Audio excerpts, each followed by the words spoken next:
Ladies and gentlemen, boys and girls, yes, another episode of the Tyler Bryan Hour, aka TBH Hour, aka TBH. That's how you know we're doing a lot of fucking episodes in a week and 2 we can't even get it together anymore. Man, I feel it. Like, y'all might have to carry this episode because my voice is kind of feeling it, but it's all good. I'm excited. Co-host Be Heard, aka Brian, aka Prince, aka Prince Vegeta. Without the handing, you already know what I'm gonna do. I'm gonna pass it to my boy, my brother, my brethren. Tyler, you want to say something to the people? What's good, people? What's good? It is your co-host Tyler the Libra, aka TTL, aka Libra Hendricks, aka Libra Morrison. I got a lot of names. I'm telling y'all, I'm going to narrow it down to at least one or two. Maybe you can have them like vote or something on Twitter. Fuck yeah, I don't have them vote. You know I'm getting kind of tired. You know? Saying all the damn. You ain't gotta say all the names. I just stick to 3. It's just, I don't know. I use it as my YouTube intro, so it stuck, and then that's why I just kind of keep as. And today's episode is super exciting. It's very rare that you hear only positives about someone. Like, I don't know. Maybe some people don't like me. Some people do. Like, when they talk about me, they're like, Brian, yeah, he a cool dude. But like, you be wrong. See, fuck you. But this guest that we have, I've only heard positive things about this guy. He does it all. Super nice guy. The man Phoenix himself. Welcome to the podcast. Hey. Phoenix, Mr. Utility. My man does it all. Hold on. We're going to get into that. You want to say something to the people, Phoenix? Hey, what's good, everybody? Thank you for the warm intro, and I guess shout out to everybody for saying I'm nice. I guess I don't know. It was only like 2 or 3 people. Yeah, but shout out to the people. Everybody I talk to has nothing but positive, vibes towards you. Nothing but good things. They'd be like, "Yeah, Phoenix, you good people, man. You should go on this podcast. Rise Against doing this thing. Don't release all the. They don't know who he is. We gonna build it up, brother. It's a mystery. You're saying you get into the topics, but first thing foremost, I think the new gimmick is, and what we're going to do going forward, at least try to, because I feel like not enough people do this and check in with people and see where they at. So before we get on to the bullshit of 36,000 jobs that you have, Phoenix, how's your mental health? Like, how is everything? Hey, we're good this week. You know what I mean? Week? Yeah. I feel like the week just started, brother. Yeah. Hey, hey, shit, you gotta build it up, man. Yeah, exactly. I feel like if you start the week off right, and every single day off right, try to look at it positive. Like, I'm not one person that's gonna be like, got to be positive 24/7. You know what I mean? Right. Like, I'm not. That's kind of fake. You know what I mean? There's gonna be down days. There's gonna be shitty days. And I feel like right now, because I was just actually listening to your guys' episode, I feel like right now I'm at a good 5.5, 5.5, 6 I around respect there. this man. This man knew the number system. Yeah, I like that. Around there, and but if I say I'm a 5, yeah, we ain't swole past that, a 5.5. I think so. Reason I'm saying this is because last week I had kind of a down week, right? Okay, but it's knowing how to handle it. You know what I mean? I think I've become a better person at doing that. So if I have a down week, I know how to process it. I know how to pick myself up and keep going, kind of thing. Okay. And so I think we're on the way up now. You know what I mean? I got some good stuff, coming on the way this week. It's beautiful. It's 80 degrees out. We're good. We outside. So then how are you feeling physically? And then we're going to get into the business side. Physically, man, I feel great. You know what I mean? I think, I've been going to the gym a little bit. I've been hitting the trails a little bit. So trying to be more active. I feel like in the winter, we chill out a lot, especially during the pandemic and everything. But I've been doing, shout out to the homie Bowie. He sent me a link on these morning stretches. So 15 minutes, it's like a video. This lady shows you how to do different stretches, kind of like yoga kind of style. And been doing that every morning. It's been good. You'd be surprised how much that bro, does I can't get into those morning fucking stretches. You gotta do it, bro. Yeah. Bro, I want to get up out of that bed every morning, bro. I want to brush my teeth, wash my face, get my fucking clothes on, and then be out the door. I'm trying to get this day over with. No, listen, real talk. I'm not trying to do no stretch. I don't even eat breakfast. If you don't need to do stretches, just put your feet against the wall and lay down on the bed, but have your feet against the wall, hanging, almost like you would a handstand, and just do that for 10 minutes. All the blood flow, your legs get back. Just waking up and moving your body a little bit. I swear to God, it's changed. It's changed. It's nice. Listen, I go to work at 8, right? 8, I'm clocking in. I wake up. My alarm goes off at 6:30, and I hit snooze 3 times. I don't get up out of bed until 10 after. See, bro, like, that's the problem. What all you you gotta gotta do, that's just 10 minutes. You can be on your phone in the bed with your legs up. Get the blood flow. I'm trying to contemplate what the fuck I'm going to do for work, man. Fuck, I'm in the car at 7:38. Listen, be pushing it. Phoenix, well, how's the business? Time. Since we talk about physical and mental, business is good, man. We we've been doing the vintage with the archive. We just had to move, so that was that was good. That was good. We gonna get into that. That was a straight vibe. That was a straight vibe. But everything's good. Okay. Business is good. Family's good. Everyone's good. Good. We love to hear it. Tyler, now, since I've asked you this question like 4 fucking times within this week, and this is back to back. I'm gonna change it. I'm gonna change the question. What is something that could help you improve your mental, or like a step or a tool or some sort of thing that can help you improve your mental from where it's at from yesterday? Well, I think stretching at like fucking 7 o'clock in the morning. I think. See, don't be capping on the fly. You're gonna do it, bro. Like you guys said, it's like little shit like that gets your day going. Like, and if it could be like the little stuff like the stuff that's really intricate like that can bloom into like repetitious like positivity as far as, like waking up, doing that certain routine, and then, eating breakfast or whatever that you could do, and then like being like, you know what? I'm going to manifest a good day. Like, I'm going to manifest a good week, and then weekend, and so on and so on. Because like most people are just like, fuck, like I gotta go work this whole week. Work is going to suck, but bro, when I get to that weekend, like a lot of people make the mistake of just looking at the weekend. Like, bro, I can't wait until this weekend. Like, and me being one of them, like I'm starting to realize that.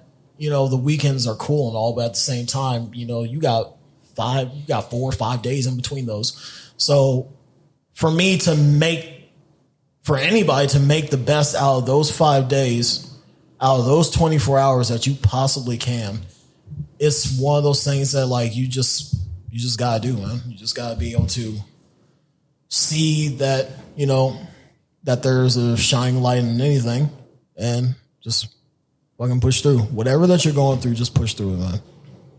See, that's why I used to hate that mindset of where people would be like, oh, I hate Monday. Like, I don't want to. Like, I always had this epiphany, like, I don't want to hate Mondays. I want Mondays to be just as lit as the weekend. I don't want it necessarily just to be because I'm off that it's a good day. Like, I want to be able to do stuff that I like, too. Because like you said, there's still 5 or potentially, if you only work through Thursday, 4 fucking days that you hate. And that's still a bad week when you think about it. You do the math. Like, you can't really say you had a good week if your weekend was good and the rest of the week sucked. But at least for me, I don't know how. I really don't know how, especially given the fact of the money that I make and stuff like that. But I'm going to try to make $1,000 this week. I don't know how. It's not nearly. I don't even know how you gonna do that, man. Hey, I got this Amazon. If you need to buy anything from Amazon, I make commissions. So get at your boy on the DM so I can help you out with that. You can help me out. I got teespring.com/store/be heard -merch. You know what I'm saying? Where you can get your TBH merch or your Be Heard merch from the YouTube channel, podcast. Use the code for 20%. And stocks and gambling. So shit, one of those gonna give me $1,000 this week. I don't know how. Maybe all of them. You know what's crazy about this man's Amazon though? You know what's crazy about this is that everything is benefiting him. He don't give out no discounts. But like, that's what I'm saying is like, it's not a thing I could give discounts on. And then that's the thing is like, so take the podcast code. Like the podcast code is 20% off. I have codes where it's like 35% off, 40% off. Nigga, I don't make no money with those codes. And this nigga talking about, yo, you get some codes. Okay, help a brother out, brother. You already buying from Amazon, so what you need a code for? What? God, that nigga trying to tax me. Just cop the merch. That's what I'm saying. Support.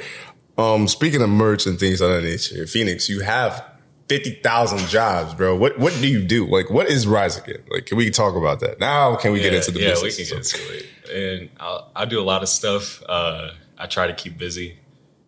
So it starts with, I do vintage through the archive. That's my homie Bowen and I. We sell vintage from, 80s, 90s, everything we were nostalgic and grew up on, from, band T-shirts to, that old Tommy Hilfiger and Polo and, everything like that. Basically, we thrift stuff, around the city, garage sales, a bunch of other things. And we try to curate a collection for people to, basically grab and, get these one-of-one items you won't see every single day. That's one thing I do. On top of that, I do the podcast, which is Rise Again Podcast. I also make my own clothing, which is just Rise Again, within the brand. Actually have a collection coming out on the 16th. So that's coming up here. Might have to grab that. Yeah, got some good stuff. It's a spring collection, a lot of t-shirts, got some shorts coming out, a few other things. So I just keep busy, I guess. That's overall. I mean, I just really try to do I got the website too that I like to write on and do different things and get different people on there like Anna, who does the book reviews and does posts with that. So yeah. You was cleaning people's pockets at the move, bro. I saw all them empty hangers, bro. It was honestly, man, the move was, so I was expecting for us not to. I try to aim a little bit lower because I don't want to get my expectations too high and stuff. Right. But honestly, when we do those events, it's more networking, if anything. I like to just, especially that one. I haven't seen some of these people in a year. So you ran the event? No. So the move was ran by the Be Well and everybody from Deadstock and Laura Todd and everybody like that. Okay. We just vended. So we just had our little booth selling. Okay, gotcha. He pretty much runs every single one. Yeah. Oh, wow. So they do that. They do a great job at that. They do. Yeah, man. Shout out Be Well because he does a lot of these events that we are able to, sell our vintage at and get opportunity to, present some stuff to the city. But with that event, I didn't honestly think I was gonna we were gonna do that well, and it was dope to see everybody, and it was dope to see new people cop vintage, but then put it on right away. That was my thing that I like to see. This girl came up, we've never met her before. It's just, your average couple pretty much came up and she saw this Lakers hoodie and she's had all cop, Venmo, all that stuff. And then she took off her fit that she had on and put the hoodie on and did the whole thing. Is that vintage and hype or no? So okay, this is how that started. No, you're good. So Bowie runs Vintage X Hype. So that's the homie Bowie, right? Oh. I did for a bit was Rise Again Vintage, which is under the Rise Again name and everything. I met Bowie about, where were we in 2021? So I met him in 2017, around there. And so we started working together. And then in 2018 or 19, I want to say 18, we ran the backside of a shop called Il Surround. And that's when we came together for the archive. And so that's our vintage business. A lot of names I know, but yeah. So okay. So wow, it's a small world. Yeah. So we came together for all that. And, the rest was history, honestly. Damn, bro. These niggas really like NWO. They got different sections and sections. We got red, white. Oh my God. They got the wolf pack. That's regular. That's dope. So, not to put you on the spot, but what do you like doing the most? As someone that dives into everything. It is tough. I find... So vintage makes me the most money, which is dope. Right. That's I always tell people vintage is the main hustle. But for creativity wise, I find more creative fulfillment through the podcast and creating my own clothing and that side of things. Right. So I feel like Rise Again is more creative expression and then also shining light on others. And that's kind of the idea with that. And then vintage is just more I have a lot of fun doing it. I love doing it, but that's more okay, this is what makes me my money. This is how I get to pay some of the bills and everything. Right. Yeah. Definitely. So another question I would have too is how, because the way you described your podcast is honestly, realistically, what this podcast is, where me and Tyler, at first I thought it was just going to be two best friends cracking jokes, telling stories, having normal, not bro conversations, but the conversations we always have. And it was funny. It's good and funny, interesting conversations we can have on a podcast. But then it turned into, realistically, seeing how dope Des Moines is and how the talented and creative individuals here and just all around the world. Now that we got this mixer, shout out to Road if you want to sponsor. I'm just saying, wink, wink, nudge, nudge. But how would you describe your podcast? Because I don't even know what to call our shit. That's what I was thinking. The more I think about it, I was we're put under sports, comedy. That's because I fucked up. At first I thought I could have multiple, so I was putting mad things. I was hey, we talking about mental health, all this. And then I just did all sports. I was so Spotify, they might not love us too much. Right. But. It's tough because I think for me, when I put my podcast, it was society and culture. I think that's what I put it underneath. But it's hard to put a stamp on or something like that. What you talk about, literally anything. Yeah. for me, it was just, man, like, I really wanted to, I grew up here, I'm from here, and I saw a lot of dope people that we have here. And so talking with more people, getting more light on others, and then just having the conversation that hopefully we can like inspire other people and like motivate other people to like kind of do their shit. So if I have somebody comes on who's an artist or photographer and they see that like, you know, they're doing their thing and then I'm talking about maybe doing some of my stuff, then somebody listening who isn't doing what they want to do right now, they're like, shit, you know, if they're doing that and they live here and I'm doing that, you know, or I'm trying to do that and I live here, maybe I should reach out to that person. Maybe I should go and do my own shit. Like basically getting people up off the couch, you know, doing, you know, whatever they want to do. Fuck yeah. Because I mean, like, you know, like kind of how Tyler said earlier about the job and like hating the week. And I felt like that. I definitely want to be more freely and just have more control. But like this, like I was looking forward to this today. This is the best part of my day. Like shit like this is just dope. I wish I could just get paid for it to where we could just make it more valuable. And hopefully people see it one day. That's the end goal, right? Like I feel like for me, the end goal is to do what you love, no matter what you're doing, to get paid to do what you love every single day and wake up and not have to work a 9 to 5. For me, at least, is not to have to work a 9 to 5 anymore and get paid and be able to pay my bills and make a decent living off of like what I want to do every single day. Because honestly, bro, I just need a lane. I just need a nice little place, nice little car. I'm good. And my money good. I'm not like super like, you know, materialistic or nothing. Like I just need I like my records. You know, I collect records. I like, you know what I mean? I like certain things like that. And then, you know, I got my record player and I'm cool. Like, you know what I mean? Like, because like like another end goal too is like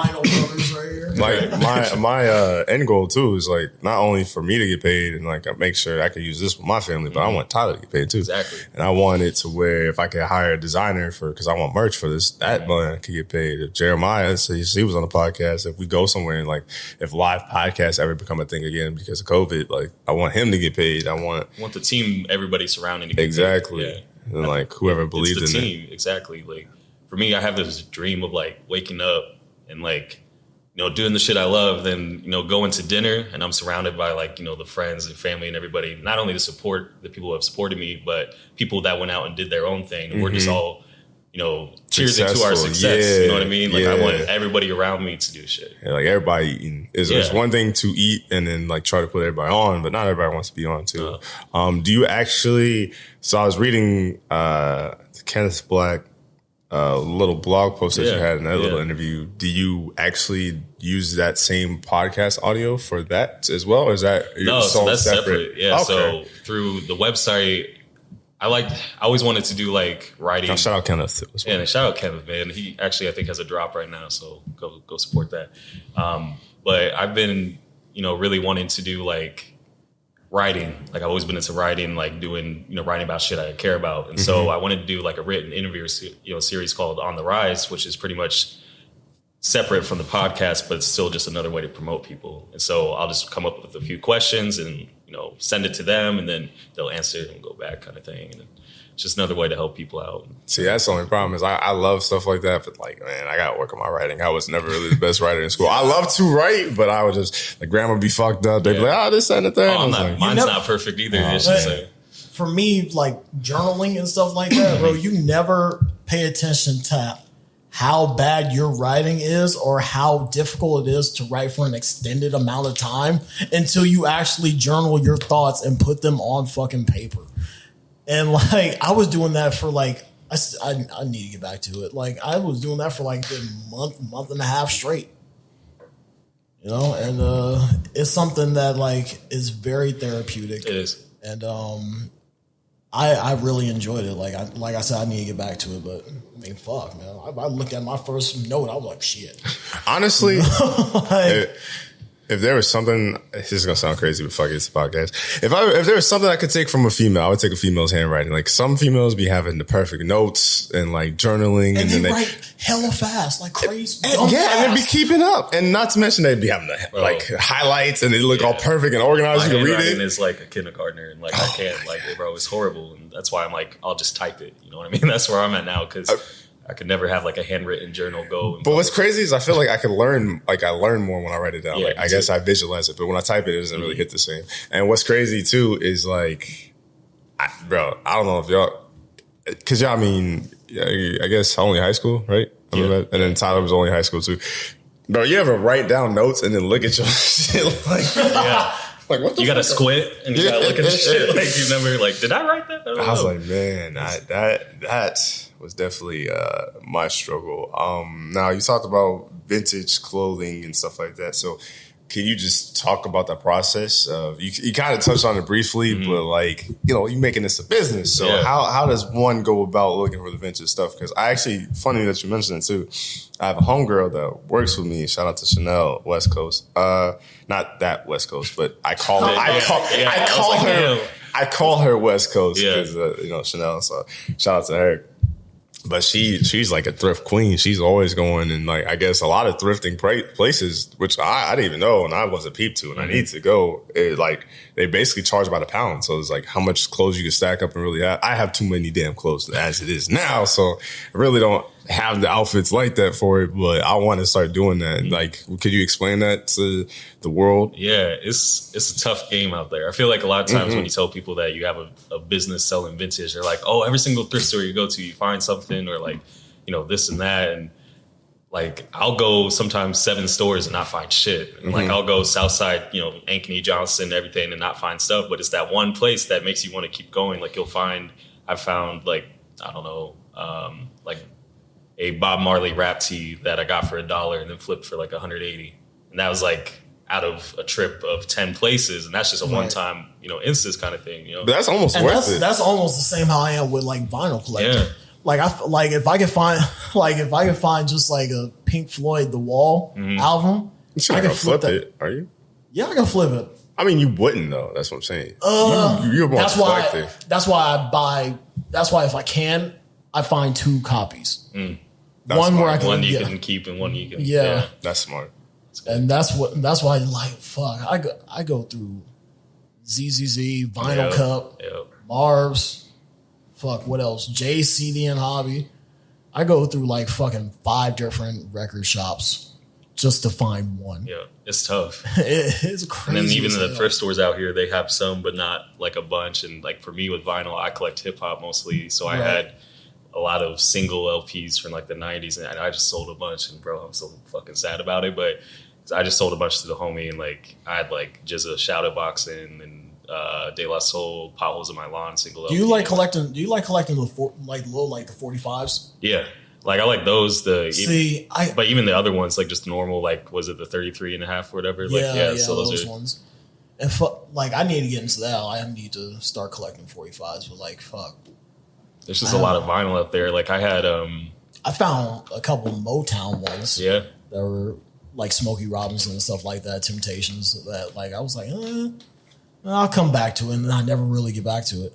See, we're slowly trying to get into that too. And the move is actually my test kind of thing. So I brought some of my vinyl from my personal collection, and I want to see how well it did. Right. Because it's eventually the goal for the vintage side is for us to have a brick and mortar here, like a store. And then have it where like we sell vintage and then also like, I don't know, records and maybe like some shoes and stuff, and just kind of keep it going. And so now I'm curating this, and it's kind of weird. It's looking for personal, and I see shit that I like, but I can't keep it because I won't. I got to sell it and try to make it a business too.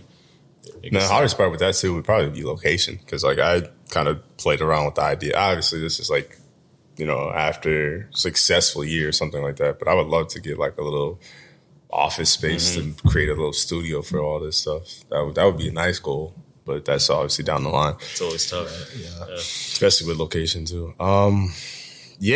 Like, is there a specific, like, do you have to come out with something when you're looking for vintage shopping? Or like, will you buy something in mind to sell it with something else? Or I feel like I've come to terms with it's okay to leave with nothing in hand, because I used to be at a point where I had to leave with something, and then you get what in the vintage community we call like a dead pile, which is pretty much just shit like you can't even really post. It's just there. I should probably even just donate it back, kind of thing. And so it's now I'm more selective in what we purchase, what we look for, and so sorry about that. You're good. That's like you scared the shit out of me.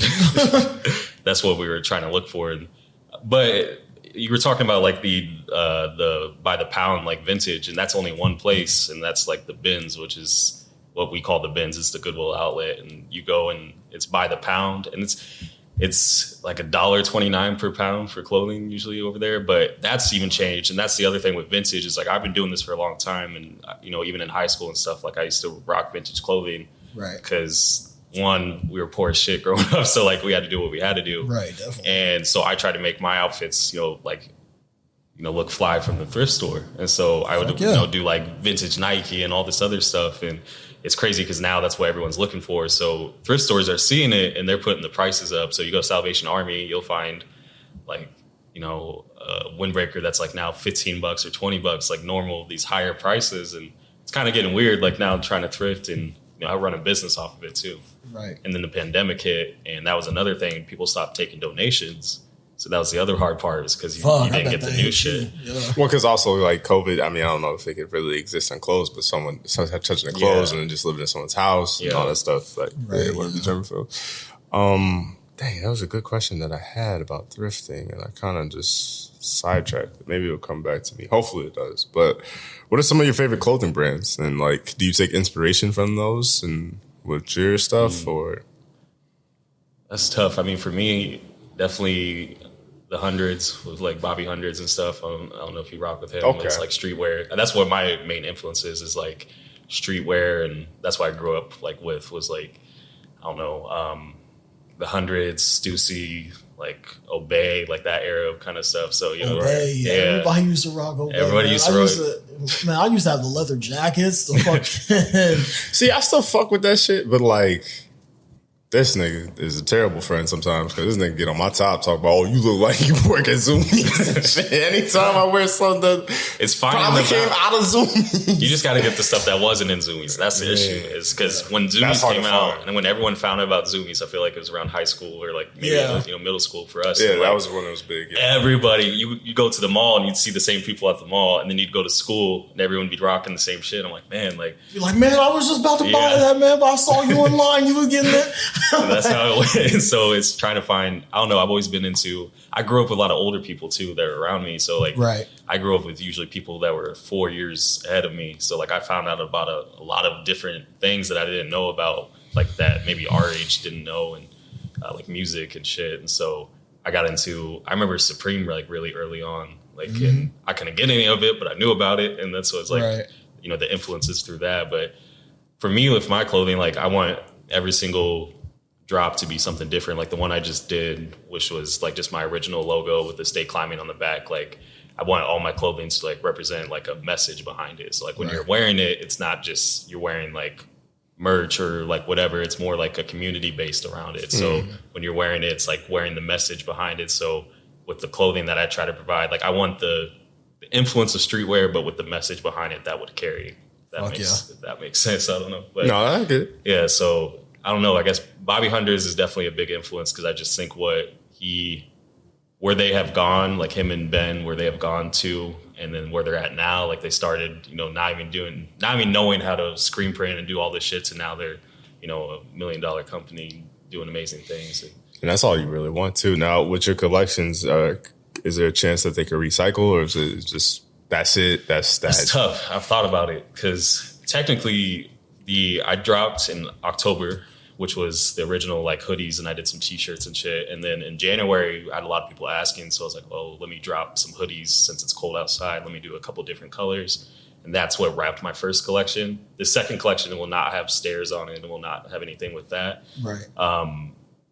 I kind of want to go into the future where like I'll have maybe that Rise Again logo just on the front, where I could, if somebody's like, yo, let me buy a shirt when I'm not in season for a collection, I could easily print it for them, or maybe get like a, what's it called? Like a heat press, I think it's called. But because my normal guys who do the screen printing, that's Tarantino from Inkspace. And so that's what I normally go through. So shout out to them. But I can't always work with them because they got their other shit too. So I want to get to a point where if somebody wants just something quick, I could just heat press it real quick. And I think that's also, I mean, probably every designer out there, especially like I'm saying this in front of Phoenix, might be like, what the fuck's wrong with you? But like, that's why I go through Teespring, because it's just for a convenience thing like right now. And like I've said, I don't have the logos or the designs that I really want. So until I could really start doing something with the TBH merch, and like I kind of like that city nighttime kind of vibe. I guess like for lack of a better term, Miami Vice kind of looking aesthetics right now with the neon lights. Like that's what I would want to go for as far as clothing. But obviously, I can't really from head to hand. I can't really put it together right now. But eventually, we will get some merch so we can have some people do some dope shit with that. Teespring's dope too because I think it's the ease of it. You know what I mean? With the drop, like people can just go to your guys' shit whenever and just be like. Because that's the question I get the most is I do pre-orders on everything because it just is a lot easier. Like it's not out of pocket a lot of times. And stuff. And then again, you have that exact number of how many people want something too. But Teespring, people can hop on at any point in time. Someone go at 4 a.m, find out about you guys and just be like, all right, I'm going to cop something. I'm gonna right. And well, that's the only thing I guess because it does it like in cycles. So then that's the hardest part is like sometimes like I think before when I dropped something, I think one of my logos with like a black and white little logo, like small corner logo. That's the type of vibe I like. And then I had a gold one and then that one like disappeared. So I was like, what the fuck is it? And I had to like look for it on Teespring to figure it out. And then I figured it out. And now I think I have it in an easy rotation, but it makes sense as why it's on cycle because I need to know how much to print. Is there... Phoenix, you've been, you know what I'm saying? You're a nice guy, you know what I'm saying? You great person to have on this podcast, but I want you to get a little bit toxic. Is there a hype beast brand that you're like, nah, that ain't it? Like, I wish people would stop wearing that. Or is there a brand, how do I say this without saying it in disrespect? Is there something that you was just like, it got the hype, but it's not really worth it? I don't want to necessarily say fuck this brand, but like, I mean, Supreme now, yeah. You go ahead and say Champion too. Yeah, Champion definitely. Hey, relax. I actually like some Champion. Champion kind of went down. Like, that's another crazy thing. It's like Champion, like, used to get made fun of. You rock Champion, you know what I mean? And now it's like in every single, PacSun, like all this type of shit. Me personally, I don't, at least from my experience and just knowing people, I don't think he really got made fun of if you rock Champion, but I think like, if like, all right, we're going to go out tonight, we're going to go to the bars downtown and shit like that. And you was like, I'm going to put this Champion windbreaker on this. Like, that's first pick? That's the first pick. Laundry was, did Laundry or? Oh, starter it's always like a comeback. Yeah. But it's got to be the team starter. It can't just be the, you know what I mean? And I think Supreme though, like the problem I have with Supreme is they got bought out twice. I want to say they recently just got bought out by like a big ass company, like Fortune 500 kind of type of company. And so now they're doing things where like, I don't know, I feel like their brand isn't there. Like, what started it in the 90s and everything, like, and what the skate culture behind it, like, it's not there anymore. And now it's just, corporate pushing and like they do clearance sales. And I would never think like a brand like that would have done a clearance sale. And they always partner pretty much with the same people, it seems like now. Like, you always see them with North Face and Nike and some of these bigger corporate. To me, I don't know, at least from my perspective, like, I'm on the outside looking in. I always felt like it was kind of hard to get Supreme. And, like, that's the thing. It still sells out. But what their price is kind of outrageous, too. Yeah. Like, I don't know. Like, even if I'm balling and even if everybody, like, fucks with whatever I got and I got great designs, I really can't see myself selling something over $100. Like, I just... I would cut and sew where you have like it actually costs you a lot of money because then people forget the back end like type shit, like how much it costs to make that product. Right. But Supreme, like they print on mostly Hanes t-shirts, which doesn't cost them that much, and they still charge like $48 for a t-shirt. And it literally be like some shit you can make with just Supreme right there and the Hanes t-shirt. And that's crazy. Bro, I just think back. Remember when the OVO store first came out? Yeah. Even then, getting some OVO design too, and like it's the simplest design. Like for their hoodies is like $200, and I'll support Drake. The fact that it was like it was so hard to get like an OVO shirt because first of all, like the first one was like in Canada, so like you're going like cross like the Canadian border to actually like get it, and like I remember like in the fucking like order thing, I remember my card company actually calling me and saying, "Hey, is everything? Hey, you went to Canada, bro? Right? You in Canada? You in the 6th? Like, what's going on?" And fuck, that ran me like it was fucking like the owl polo. And, just that simple, like with the and fuck, that ran like what $50. Then you got to pay for shipping too. Then you got to pay for shipping. So honestly, it was like a $70 polo. But the artists. Maybe that's the thing where I'm at, where I'm like, man, fuck that shit, because it's kind of over with. Is I feel like a lot of time, like artist merch is kind of like, I don't know. Travis puts out a lot of dope shit, but I feel like his shipping is really bad and like the prices are really expensive, like for what you're trying to, I remember I copped a single cassette for Highest in the Room from him, and it was like November, whenever the single came out. I didn't get it until the next year, and it finally came to me. It was like 5 months. Like you literally forgot that you bought this. Right. I did. It came in the mail. I was like, oh shit. Like, okay. Like, I guess, I'll play that on the boombox and see whatever. I heard that was a lot of the story with Travis Scott this past like summer when he was doing the whole McDonald's thing, That shit was crazy too. Like Cactus Jack. Have you guys had cacti? You haven't had cacti yet? I haven't. I think Tyler had it. Oh, did you have it? You saw me. Yeah. I was at the New Jersey, so they had a whole. Is it still? It's like so. It's stores or is it it's still available? Okay. Like Hy-Vee and Okay. It will get sold out quick, and then when they get it on truck, because I've had pineapple, but I still want to try the strawberry. I think there's one more too. I think it was like a lime one. Yeah. And I had the strawberry. I haven't had the pineapple yet. I heard strawberry was weak though. That's the only thing. They said pineapple is the best flavor, and I'm not really a fan of it. That's why I want to try this. I like pineapple, but I can't imagine the alcoholic version of that. So that's why I was like, I gotta have something like a lime or a lemon to it. Just have like a sour feel, I guess, to it. I just want to try it. But I don't know. Hype beasts are great, but they're terrible at the same time. I think it's like hyping things up that, I don't know, like the cacti drink or like his cereal box. And it's like people were paying $20. Like I had a homie who was reselling his cereal box, sold like 30 of them for 20 a pop. See, that's such a nasty business. It is. Resell is a crazy game. The fact that I got a boy that I know that was literally getting the Cactus Jack meal at McDonald's probably like once, like during the whole week, like the whole time that it was going on, this nigga would get it at least one time a week. I was like, bro, what are you doing to McDonald's your ain't worth it. You can make that shit there. Just be like, add this, take this off. And but nigga, you want the Cactus Jack? Yeah. So. Oh, we were really going through the drive-thru talking about, hey, Cactus Jack sent me.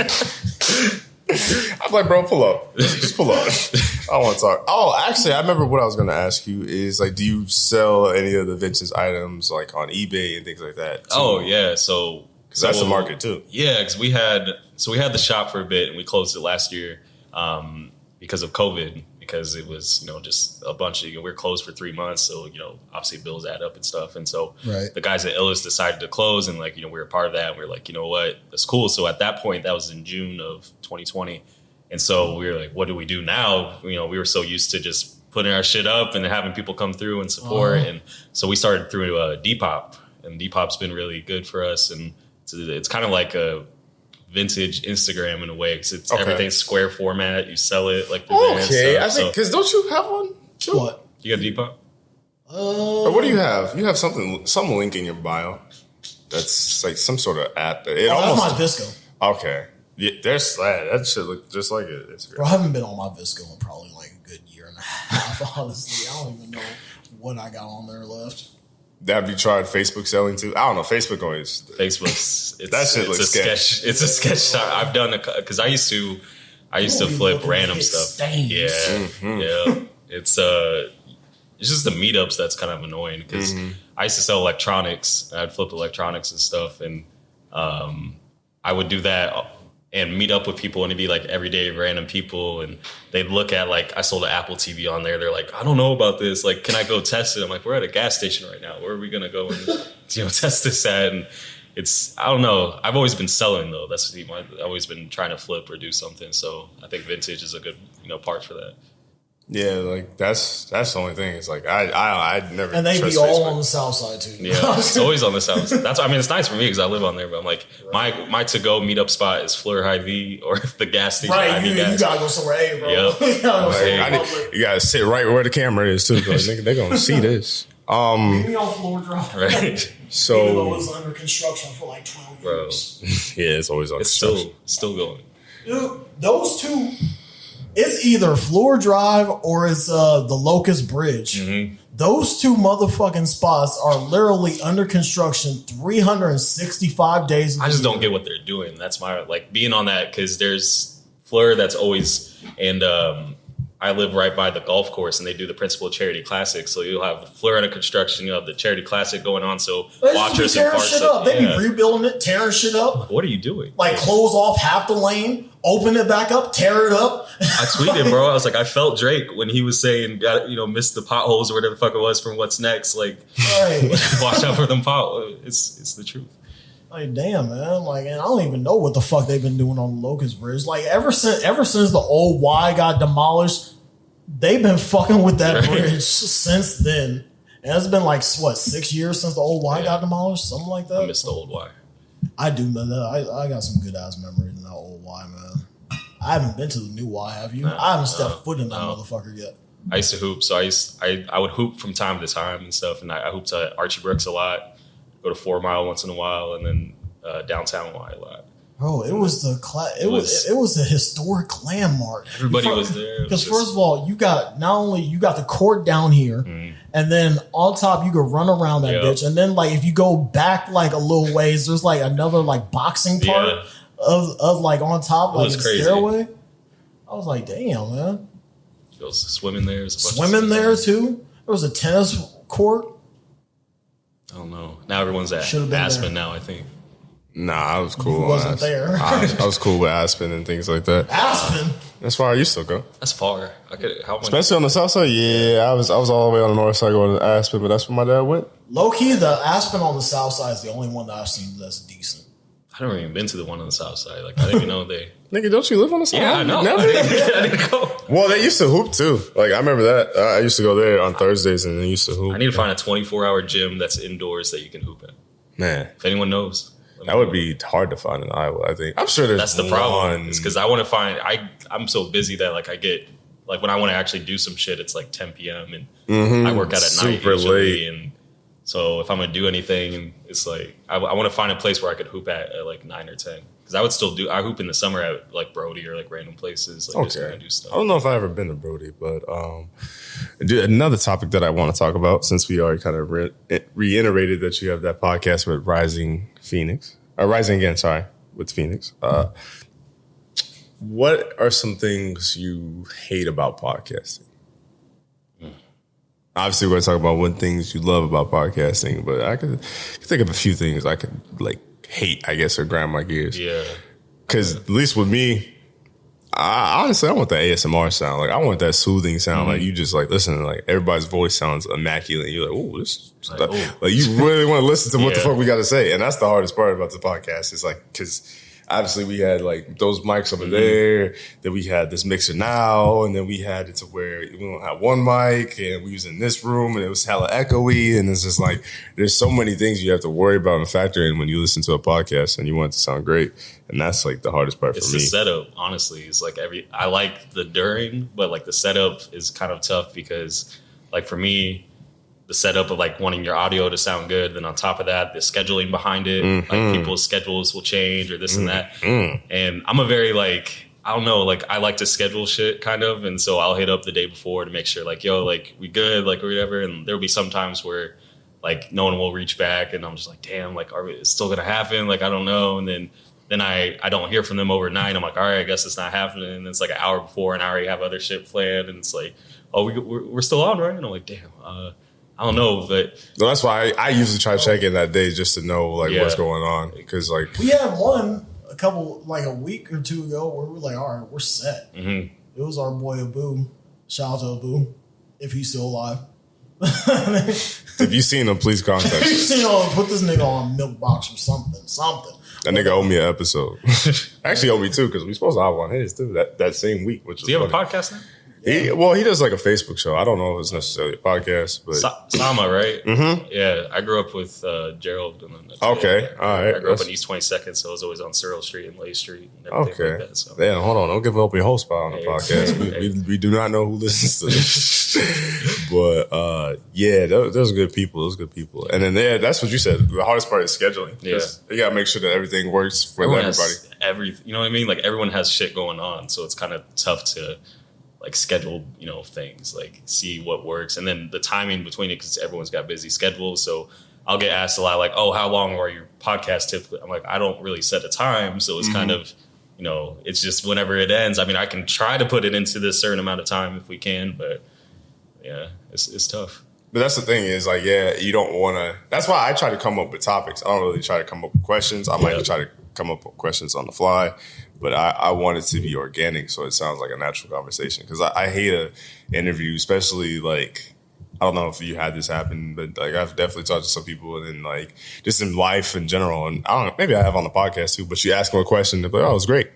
Yep. That pause like that. Yeah. You're like, shit. All right. How about you keep going? Like, what do you mean? That's the part about the like conversation is tough because when you're trying to, I used to start with questions. I started with questions. I wrote a bunch of questions, and then if they didn't have those like great answers, and you're like, shit, what now? So now I switched to topics. Right. The topics are so much easier because they can go so many different ways. But that, I guess that is one thing, which again, it's people, especially in our city, like a lot of times it's their first podcast. That's true. Yeah. That's true. And it's, I don't know for you guys, but like I like to try to do research if I can. And it's hard with people here because we don't, a lot of times when we do research is you watch their other interviews that they've been on or like you watch different shit like that. And we don't really have a lot of that here. We have social media and that's pretty much all we got. Unless we and that's all we have to go off of too. Yeah, because you never know how someone's going to be. So if someone's like off the grid and like never posts on social media, then it's just open conversation, I guess, trying to figure out. Because I guess we never really had someone that we both didn't know in some sort of regard. Like, I think we've always had someone that we kind of like between the two of you guys, like someone knew a little. Yeah. Because there's like, been a few people I met on the podcast too. And we were talking about this beforehand, like as far as like, it just like from it going to like questions and then those questions spanning off into like different like actual conversations. Yeah. And, you know, that's one thing that we try to do, you know, and you too.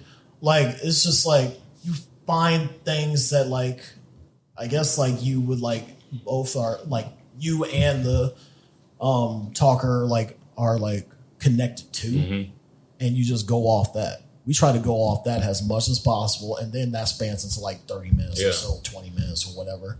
And then, you know, we on to another topic, and then, you know, ask a question, then that spans off into like another 30 minutes or so. So like, you know, we never had nothing to talk about, I guess. You know? We try to, like, I think that's why I applaud you, because your podcast is just you, right? Yeah.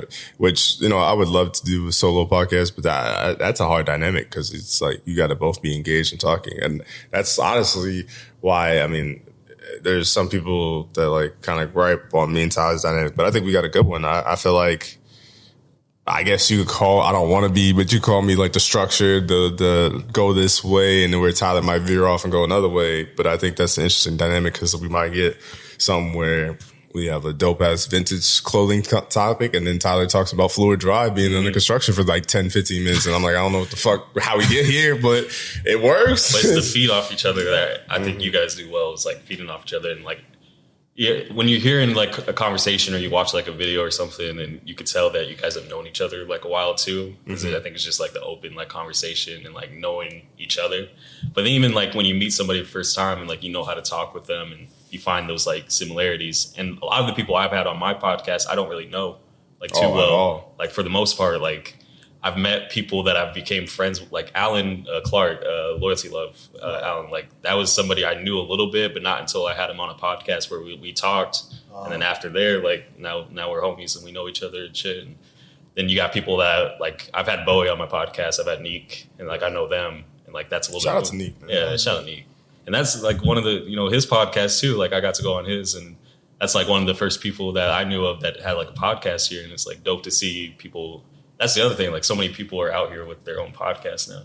Because it's one thing to, like you said, talk to someone like in an environment like the Move, and like you're also socialized. So everybody's having a good time. Everybody's like kind of in a circle. So you could talk to someone, but you ain't really talking to them. It's one thing where you have, and it's another thing to have them on the podcast, and it's just like this straight interview. Like, what are your thoughts and opinions? And like, it's just like face to face kind of thing. For me, it's always been like, I don't know. I'm really interested about, you know, what you're about, or like where do you come from? Like, where do you want to go kind of thing? And I don't know what makes you kind of situation. And I think that's what got me, another reason that got me into it is I just want to learn about people and see kind of where they're from. So is that what you would say you love the most about podcasts? Or I see you with the trend.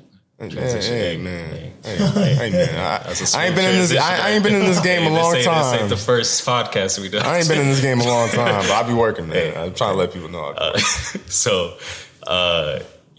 think honestly, the thing that I've loved most about doing the podcast is just really just, meeting new people and seeing the dope people we have here, and I've been able to talk with people outside of the state too, and just learning more about people, because I'll be in a situation in my personal life or there's business or anything, and you'll be talking with somebody and you don't know if that's what you needed to hear at the point in time that you needed to hear it, and people have advice or people have things, and not only am I hoping the listeners are listening to this, but I'm like actually taking away shit from it too when I'm talking to people. So I would say for me, it's kind of the same thing, just to piggyback off of what you said. I don't know if Tyler feels this way, but I really fucking believe in this. And I don't even mean it. That's the thing. It's like, I don't even mean it in a cocky or conceited way. Like, I'm trying to get these blocks out of my head of this negativity and just have self-doubt. But like, I truly believe in this shit. Like, I feel like me and Tyler could have a fire-ass conversation with a broom if we wanted to on the podcast as a guest.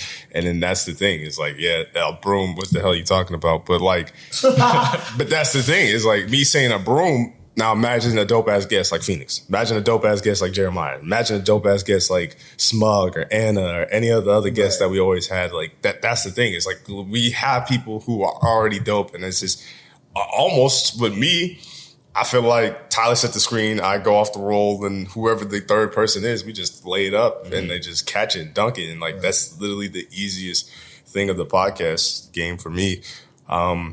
I do want to get a video, so like can have that dynamic, because like I feel like every time I see a TikTok, I see a podcast, they always got the video. Yeah. They don't have the greatest mics. It doesn't sound the greatest. You know who does it right, and I have to shout him out because I went on his podcast. Was the homie Jawan from the Minds with Hakeem podcast. Right. Yeah. I went on that shit. I felt so professional. Like, you go on, he had like this table, and it was him and who does his visuals, Marquis. His name's Marquis. I forgot his Instagram, but his name's Marquis. I mean, you might have to send that my way, brother, so we can... No, he does. You ever go to like, you ever seen a set where like they have the video cameras with the big monitor things and all that? And see, I need that. He has the different angles going this way and this way. See, we need that. He's good people, and like, that's my major thing I want to get is visuals, because I think there's audio listeners and there's visual people who only watch, shit. And not to mention, to truly get a podcast to blow up, and that's the only thing that kind of sucks with podcasting.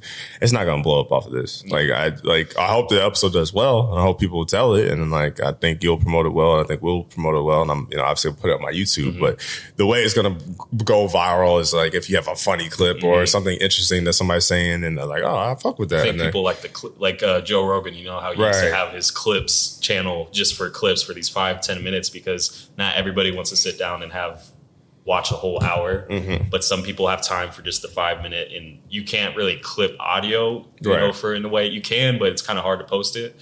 But video, you can clip anything. You put a 2-minute thing out and that goes viral, and then, oh, that's from a full episode. I'm gonna check out that episode. Because honestly, people are gonna know Phoenix, and then they're like, well, okay, maybe I'm a fan of Phoenix's, or I know who he is, and it's like, like I've seen him on different podcasts and things of that nature, but let me hear what he says on Tyler and Brian Hour, and like maybe he like gives a different dynamic, or then maybe they'll see like Phoenix talks about vintage items, and they're like, okay, well, this is something specific to him, and I fuck with him for this content. Let me see what he actually talks about. Maybe he can put me on the game to go into that thing that you were talking about earlier, where people are just sitting around uninspired, don't know what to do, and then I see what you do, and they're like, oh, this is how he does it. Because honestly, my favorite way to learn, and like, it's going to sound stupid, but like literally whether it's this podcast, whether it's streaming on Twitch that I do, whether it's YouTube, whether it's me doing commentary in FGC, all the shit is learned through YouTube, my nigga. Like, it's not like I went to the dungeons, read these books. No, I just, all the shit is YouTube. It's Googling and looking on YouTube. How do I? And trial and error. That's really it. And luckily we got to this point. I heard you like sitcoms. I might have got a little insight. Research. Birdie, right. And little Birdie told me, pretty bird, you know what I'm saying? Shout out to her. But what TV shows do you like, and what are you currently watching? And so, or do you like vintage TV shows as well? Yeah, so like, I mean, I watch a lot of, I guess, like 90s television, and my favorite show of all time is How I Met Your Mother. Okay. It's a show I grew up watching, like from the time. Bro, I thought you was gonna say Friends. Hey, Friends is dope. I post a lot of Friends content. I do. I saw that. Yeah. No.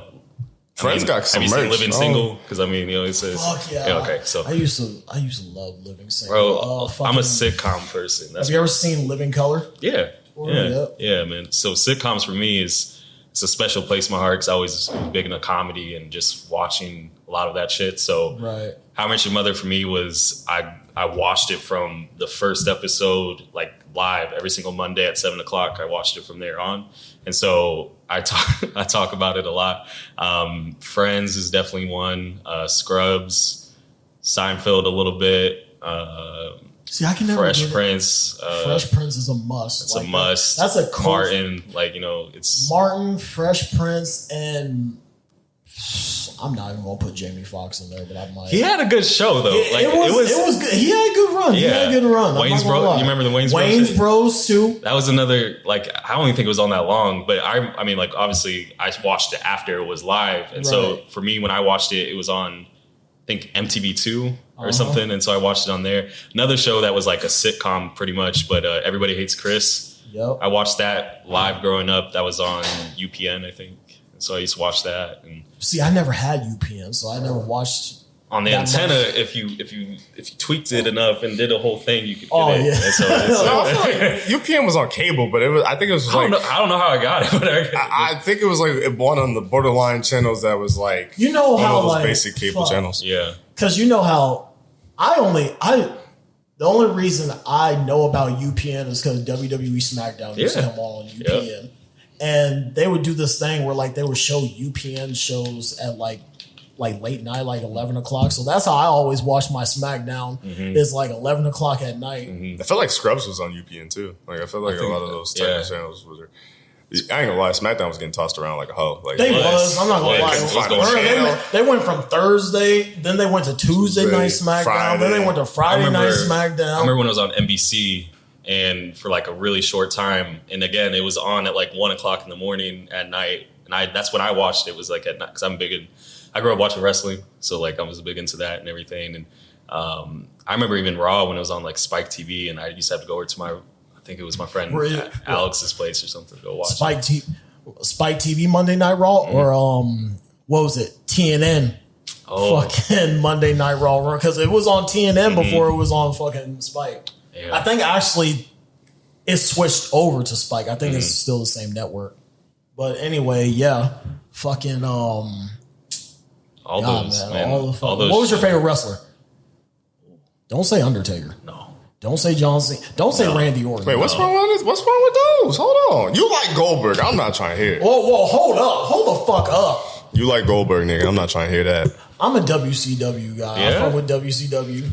And he gonna say Kevin Goldberg Nash, his favorite. DDP, Goldberg. He can't Sting, wrestle. Ray without the mask, Ray WCW. without the mask. Yeah, but Goldberg can't wrestle though. No, knock it off. He can't He's a wrestle. 5-minute wrestler. Thank you. He's a 5-minute knock it off. Knock it off. I'm not gonna have He's gassed at 6. I'm not gonna He's have gassed at 6. I'm not gonna Bro, have this. look, I'm gonna tell you. not Look, you want to know what a Goldberg match gonna happen? He gonna spear you. He gonna jackhammer you, and then they go Goldberg. Like that's it. And then 1, 2, 3. Oh, that nigga. Y'all forgetting the 30-minute match that he had what 30-minute at Halloween Havoc with DDP? I bet you can't look it up. I bet you can't look it up. Because all the matches I've ever seen with Goldberg is like same thing. It's two of his like the spear, the jackhammer, and then that's bro. I bet you can't look it up. Like after this podcast, I want you to look it up, and I guarantee you, they either gonna have a bunch of fucking cuts. They're gonna cut to the fans because that nigga finna be. Bro, have you seen that nigga sweat? That nigga be cutting promos just sweat. But actually, yeah. What was your favorite wrestler? I was a tag team guy. Dudley Boys, Hardy Boys. I'm not mad at those. All the TLC matches. I'm not mad at those. Did you actually see Rob Van Dam got inducted to the Hall of Fame? That was crazy. I fuck with that's the GOAT right there. That's another, Rob Van Dam. Honestly, a lot of the ECW guys that came up afterwards, like into WWE, like all the Sandman, like Sandman was a different bro. That nigga has New CTE. Jack. That man came. New Jack. That nigga has CTE too. Right. New Jack was a criminal. Bro, he still got the scars on his head. I just saw an interview from him. Right? Yeah, I was like, damn, man, they be fucking you up. They be fucking you up in ECW. Yeah. It's good. Have you ever seen Dark Side of the Ring? So I watched the Benoit one, and that's what got me in. And then honestly, the Benoit one is prior to Murder. Chris Benoit was actually one of my favorite like wrestlers. Prior to all the shit that he did, you can't cancel out history and what that man did for the. And it sucks that you can't. That nigga was wild. They did. As soon as somebody say Chris, they be like. But the craziest thing, I remember that show. The show that, because like it's the same thing. They did a Monday Night Raw and tribute to this man, and then like what? It was like a day after they was like, fuck that show, bro. But then 2 months later, he's talking shit about him. It was so weird. Like, but what's crazy is anybody that mentions this man's name. But what's crazy is like about that, like I didn't know that they did the contributes because like I swear to God, I remember it vividly. It was like a hot day. I think.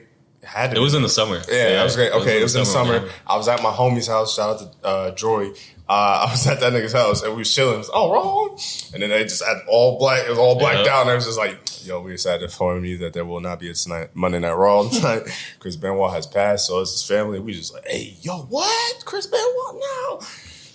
And what's crazy too is like on the dark side of the ring, they told the nigga like, bro, stop jumping off the top turnbuckle, headbutting people. That's not good. That's the major thing I think that happened was the CTE from it because he seemed like such a nice guy, but then he kept doing the same. And then when Eddie passed away from watching the doc, like he was that kind of just broke him, Eddie seemed like because if you watch back to Eddie's tribute, like I watched on YouTube after watching that. Like he seemed like he was like a wreck, and then watching the Hall of Fame, like I deep dive into shit when I get interested into something. And so after I watched the documentary, I was like, I gotta find out every single thing. Like what's his son doing now? And I guess his son's trying to become a wrestler, and he's trying to wrestle under Chris Benoit Jr., which is not gonna happen. But it'd be nice if they let him. Yeah, but his son looks so much like him, like it's crazy. But then but his son's also skinnier too. But like also, the Eddie Guerrero thing.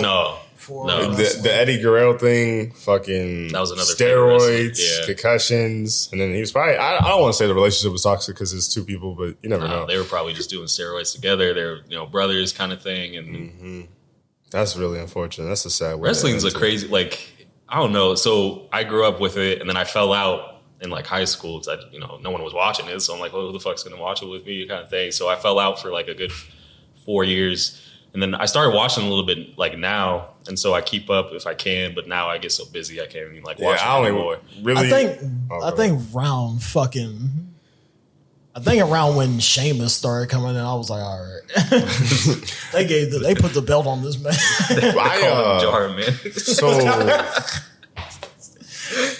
So disrespectful. It was funny because like I fell out a little bit, and then like. It was funny. I was flipping through the channels, and this is like when I had the old TV. Man, like we really grew up, and I had an old like brownish TV that had the big thick ass fucking back, and like I'm changing the channel on the thing.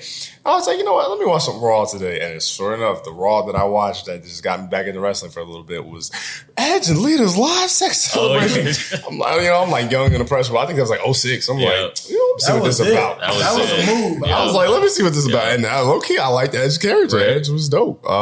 They're fucking in the ring, bro. It's crazy. They literally have a whole bed.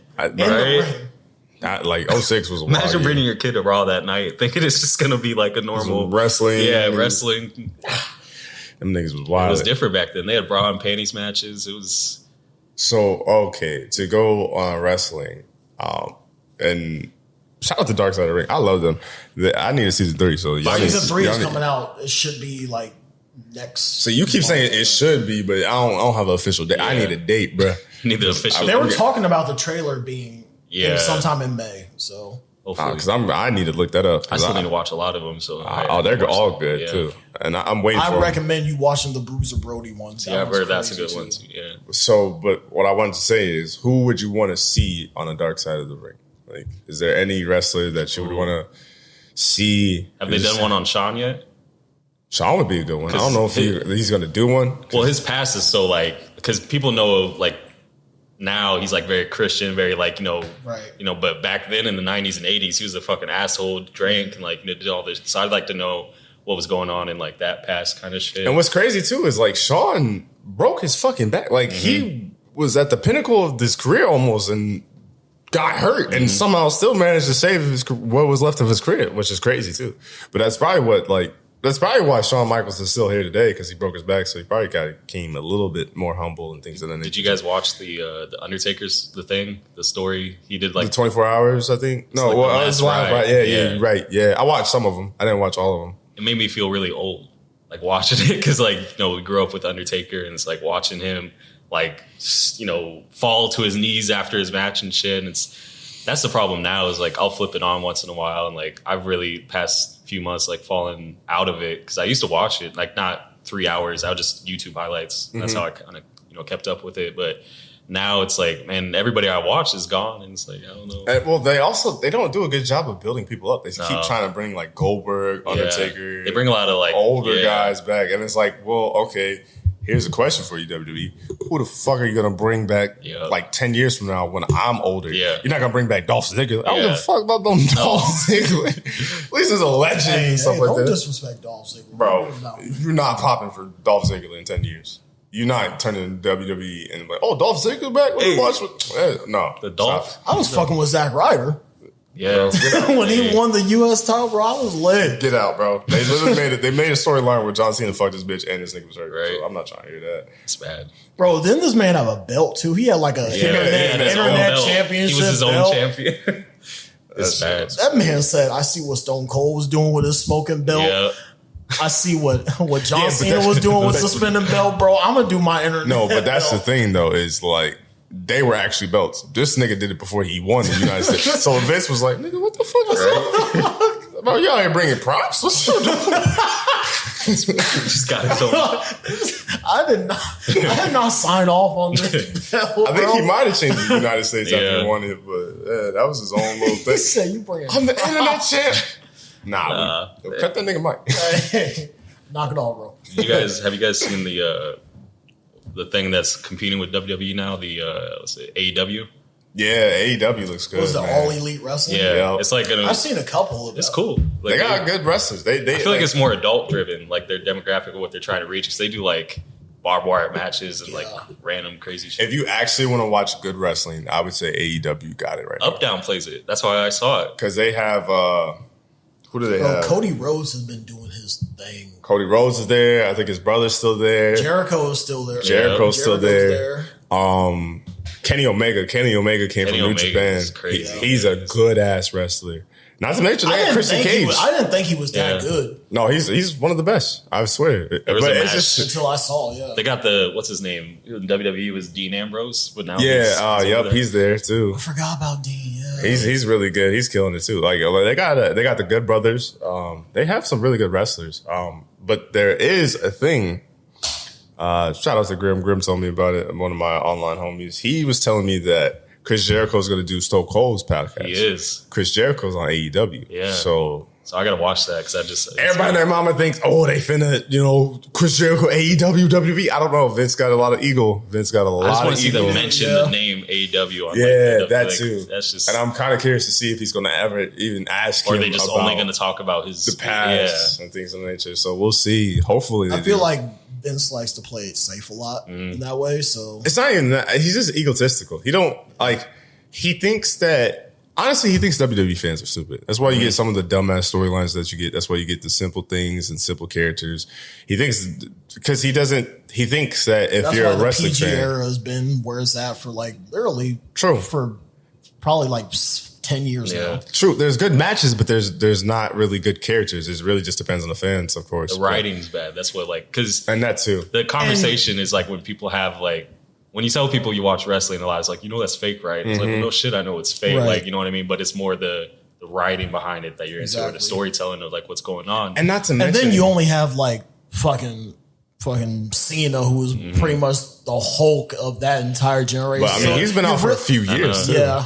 But like in that span of like 10 years or so, like you're literally probably just writing like different connections of the show that kind of revolve around his character, around him. This is who he's going to be. This is who he's going to match up against. The only character I've been into that honestly brought me a little bit back in was when Brock came back, bro. That was one for me. It was the Fiend, Bray Wyatt. They write him. I was really in Des Moines when he premiered, like because I went to the show, And so he came back and he was like this Firefly Funhouse type of shit. And everyone in the crowd was like, the fuck is this? Like, this, I don't know who this is. Well, like WWE's problem too is like a whole feud with Randy Orton that lasted literally like damn near 3 years. Well, they're about to feud again. Feud again. But like WWE's problem is that they have like, so if Bray Wyatt and Randy Orton are feuding, they have them fight like every week. And that's the issue. It doesn't really build any character. I would have, if I was a writer for WWE, what do you do?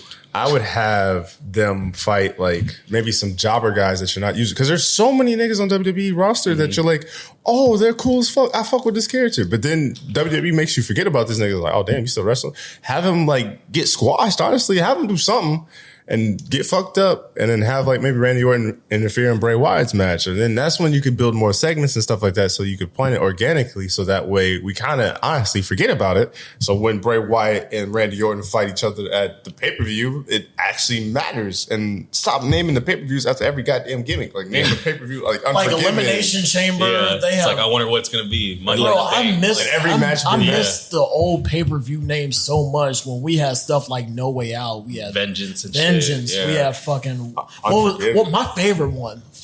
It was Judgment Day. It was They still have Judgment Day. I think they still have Judgment Day. I think so. Maybe, I don't know. It's been a while. Great American Bash. They got rid of that. Now it's like what? No Limits or something like that, or like fucking One Night Stand. I think they still have.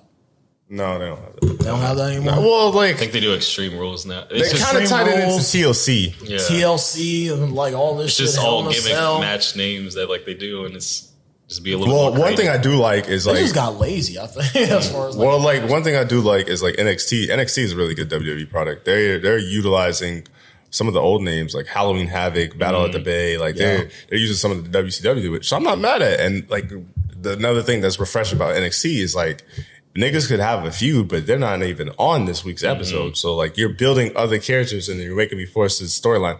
I think actually another problem that I just thought about that dawned on me that is WWE's problem is like we're thinking from the plot and things of that nature too. You got to think about it from when they were traveling a lot. It just dawned on me because it's like if, WWE comes to Des Moines, who's the biggest star right now? Roman Reigns. So it's like, if I can't see Roman Reigns, I feel like I wasted my fucking ticket. It's like, so you want to see him sort of capacity. Well, if Roman Reigns has a few, I got to put these two. I guess that would be their problem. But then that's why they did what's it called? The brand split, where like now these people are on like these, respective shows and shit. But so they could probably give people more time. But it's I don't know. It's all tough. Like I feel like I used to feel really strongly about it because I was like, man, if I hopped in there like and just wrote some shit, I was like, I feel like it'd be good. Like, I feel like if they give it a chance, they can make it good. You know who actually wrote for Raw, which I found out through a podcast, was Freddie Prinze Jr. Really? Yeah, he used to write for Raw in like 2007 or 8 around there. It's like I guess it also depends on what they give Fred. you. Last topic to talk about on the podcast is music. I've seen that you have music to listen to. What is your vibe? What is your aesthetic? Like, I know you said you like rap, especially with Vince's rap. Do you listen to like old school rap? Is that like on your playlist? Like what? See, I feel like I'm all over the place with music. Like I can listen to, rap. I could like for rap right now, like Freddie Gibbs, Griselda, like his new single. Man, that's tough. All that right now is really good. I feel like Alfredo was the record of the year. No disrespect to Nas and King's Disease. Like, that was a really good album, but I just felt like Alfredo was so good. But that's the thing is I feel like Freddie going to drop something else this year. Yeah, now he's going to drop that, like... Especially Big Boss Rapping. Yeah. It's fire. Like, I had this shit on repeat all weekend. Man, I'm trying to think. But there's a lot of... I listen to a lot of R&B, too. Like Giveon. Okay. He's good. I'm getting hit to him. Yeah, I found out about him through Drake because he did the Chicago freestyle, and then I thought it was Sampler at first, but then Giveon tweeted is like, that's not Sampler in the thing, that's me, or whatever. And so I found out about him. Sir, he signed Top Dog. He has he's like more R&B and stuff, and then his brother's actually D Smoke, who's another good artist. Okay. Then we got a lot of people here in the city I listen to a lot. Like I try to showcase when I do this, like the music to listen to, or I've done playlists through Rise Again before. Like I'll put in some of this national shit, but then I want to put people in the city too. So like you're going through, you're listening to Drake, but then the next song you listen to is gonna be like Fly Life. Right. And then you're not even knowing this person's from here. It's just music, and that's what we need to start looking at a level as. Because a lot of people, I feel like, disrespect our artists here. Like they don't get heard a lot, So we can like listen to them more and like just appreciate. And it's good music too, and I think that's what's missed out. Like I fuck with Fly Life and like UBT and Space and all them. Teller is really good. Be Well, everyone on Deadstock. My homie Combs is really good. He lived here before, but he moved out to Fresno in the Bay Area and shit. He's been doing his shit. But right now, honestly, if I go into my car and I'm putting on music, it's generally it's like a mixture of like some R&B, and then I'll put some rap with it. And then I listen to a lot of like 80s alternative and random shit. Like it goes everywhere. Like I don't know. That's why because like I go to work. And usually, I don't know if it's because I just always brought my speaker, so I always played it, and then they just trust me with the aux, so I just be playing whatever. But I usually have it on a playlist because I shit you not, like mine can go from like some not heavy metal, but some metal and some like weird, like not weird, but like rock, like aggressive kind of songs to Japanese pop and R&B to rap and heavy rap and trap rap. Like I got like only thing I really don't fuck with. It's country. I feel like that's everybody though. You know what I mean? Like it's like I fuck with all music, but then country, like I can't. And it's also because it's like I'll tell you the restaurant after, but I work at a restaurant and they play country, and it's just like, bro, like nonstop. Like I haven't walked in there not heard, but not heard anything. That's what I'm saying is like I'm not gonna play country. Yeah. Shit's out there. Go out there and listen to it. Like I want to listen to something that's different and gives you a different vibe and like motivates you and stuff like that. It could just go like I like kicking it with people where their music goes everywhere and not just one genre. Like I feel like it's got it. Like for me, I was on the way here. I was listening to Charlie Wilson, like the most random. You know what I mean? Like just random. Like then it went from Charlie to I think what else? Like Soundgarden or like some grunge shit, like Pearl Jam type shit. And I feel like my day more represents what music I'm listening to versus like the artists I'm into. Like I just I name all my playlists too, and they're very long and like. Cause I literally went from I was listening to Wale, I think Ambition, his album, 2011, and that actually came out on my birthday. I didn't know that, so I was looking at it. But I was listening to some Ambition, getting hyped for the podcast, and then I was listening, and then I just switched to Freddie Gibbs. I was just like, yeah, Freddie Gibbs, just got it right now. That's what I was listening to now. Actually, since you were talking about local artists, my boy TJ that I went to Iowa Western with, he's a dope R&B artist. I think you would fuck with. He's in like Iowa City. Oh, I think Muscatine. That's where he's from. Well, so Iowa City. Yeah, he's an R&B artist. I think he's gonna blow. He's gonna go. I mean, good. Because like we have a lot of like rappers here. I feel like, but we don't have singers. And like that's true. I mean, I know some like Nova. She's in Waterloo. I think right now she's really good. And then my homie Trell, who he's really good and he's doing fucking work here. Like he's putting on movies. Like he's having people direct like this whole entire like short story that he's working on right now for music, and this is basically just a long music video connecting through his shit and stuff. And I don't know, we got a lot of good people here. I saw. Damn, I wish I really knew the rapper's name. I'd have to look at the post again, but there's this guy that I follow that was like a funny ass dude on Vine, and his name was Chubbs919, and he shouted out someone here. He was like, oh, this music go crazy. And he got like, 2,000-3,000 people. You know what I'm saying? He's a Vine guy, but he also listens to music and he put people on because he put me on to a couple songs. I think he's actually from North Carolina, and he put me on to like a guy named Wells with a $, and he's fire. And like the fact that he shouted out someone here. So I'm like, damn, where do you find that music? I think it's because people can submit music to. But I think we're just getting here. I think it's about to be that point where like we got the skate park now, which I think is going to be... That's about to be... Bro, it's going to be big. That's about to be bust. Which we got the Do Tour. Which I don't know how we are going to, nigga, but we have to figure out a way to get there. I want a VIP pass because I'm trying to... we just got to all push for the media passes. All of us that are doing this type of shit here, that's what we push for. So who do you think we could talk to about that? Because I'm with this. You just got to reach out to PR people. That's what I've been trying to look into is because... You know what? Who's the management? Kevin has Subsect that runs the Subsect skate shop. You keep talking about. Let's get that nigga on the podcast. You keep talking about him. Try. When's the last time you talked to him? Fuck, it was probably like a year and a half ago. Well, I mean, at least it's somewhat recent. Yeah. He's a busy guy. Like Subsec, they're about to blow up too, and it's so dope to see them blow up because they've been a shop out here for a long ass time. They've literally been pretty much the only skate shop. People have tried, and then like they haven't. Like Subsec's always been here, and like now it's cool to see them get like these SB drops that have happened that are like they got the Travis Scotts, they got the Ben and Jerry's, they got all this shit. So it's, I don't know, it's just the city to see like the skate park come and how many dope things that will come from it. And like us having the biggest skate park, I think is the biggest skate park in the nation. Like, I don't know. I hope it brings more art. I mean, but that's what I thought with Drake. When Drake came here, I thought that was going to bring like some bigger hip hop artists and shit. And I think it just really depends because it has to. I think your budget has to meet your pricing. Too. Like it would have to be worth it because it's like if you're going to come to Des Moines, right? It has to be on the way. We're not going to be like because there's Illinois, so there's Chicago, there's Minnesota. Like you would really have to make sure you visit Iowa to come here, I guess. But then I always see like.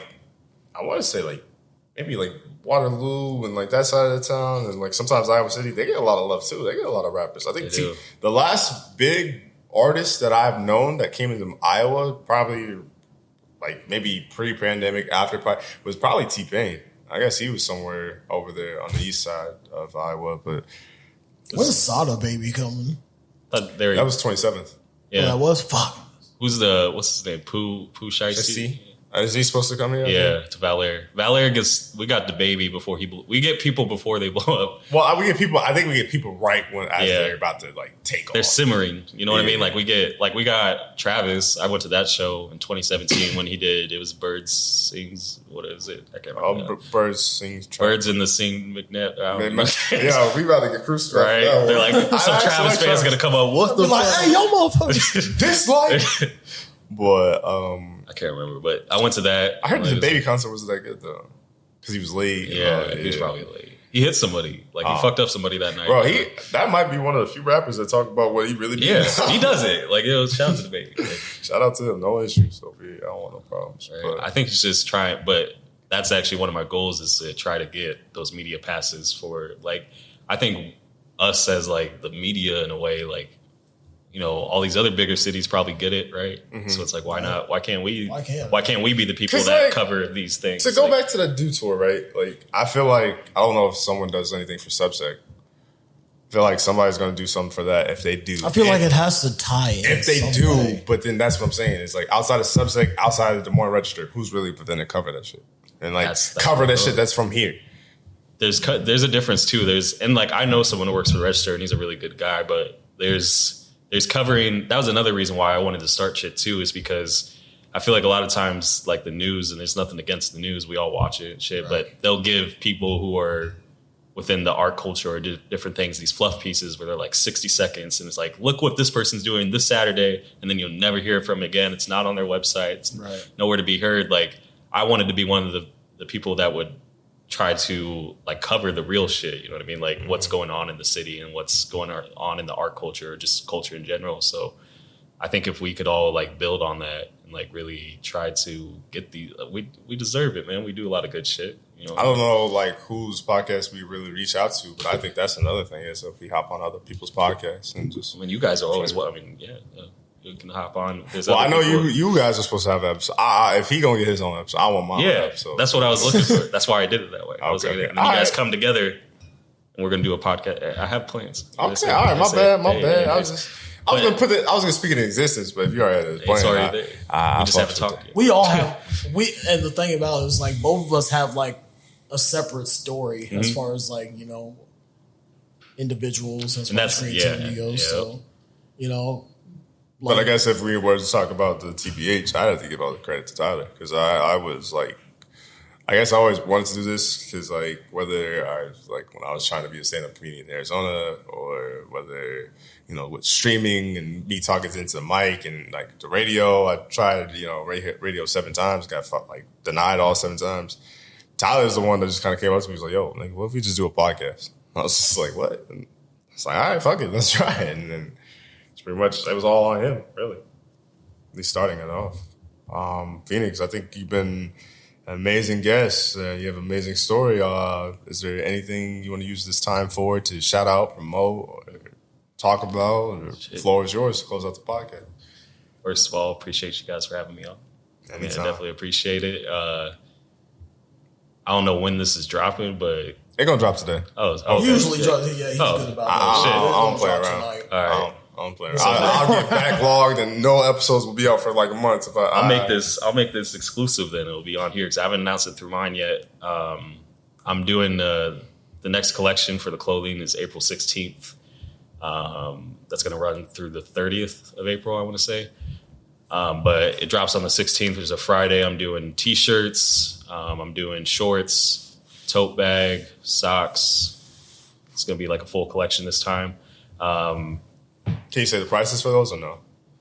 I think the T-shirt's going to run like $35, I want to say, around there. We're doing 6 colors. Right.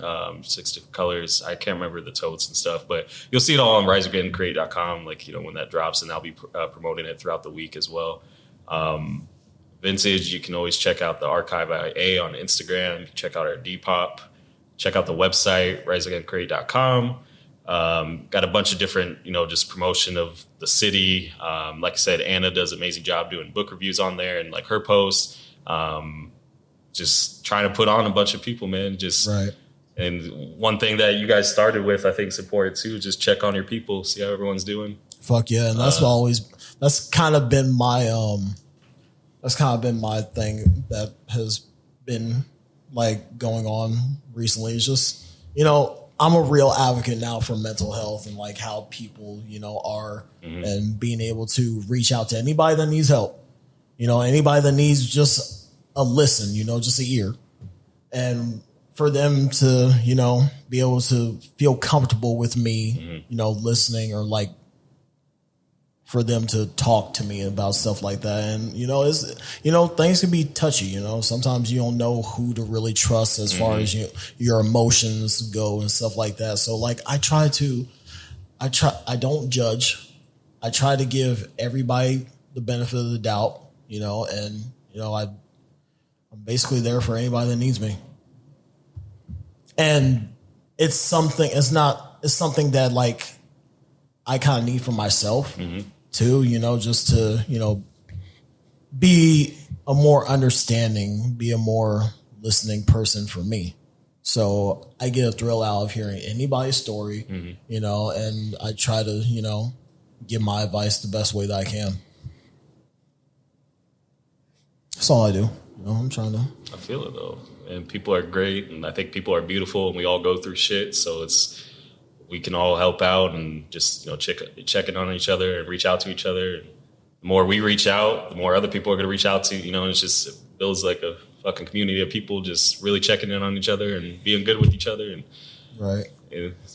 Yeah. And I mean, like, even if I wasn't doing the creative field, or if I didn't have this creative mindset, like now that I'm older, you still need fucking people. Like, regardless, even if you're a racist, you still need somebody working at motherfucking McDonald's. Like, you still need people. People need to depend on each other. That's the only way people and communities grow and build.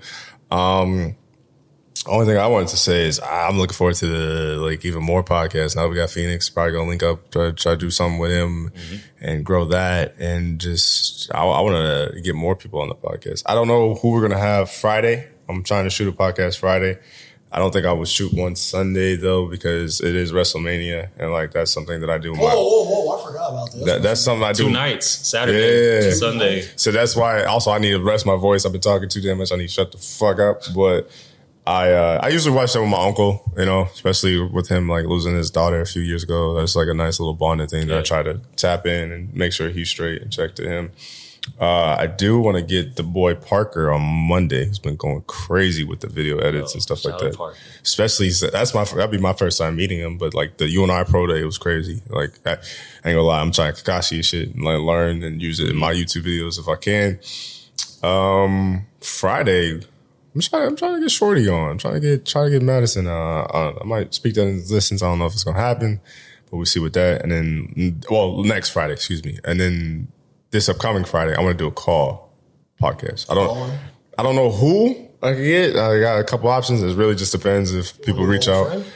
I got a couple people in mind, so I'll probably reach out to some people and get them on the podcast. But like I said, Phoenix, thanks for hopping on.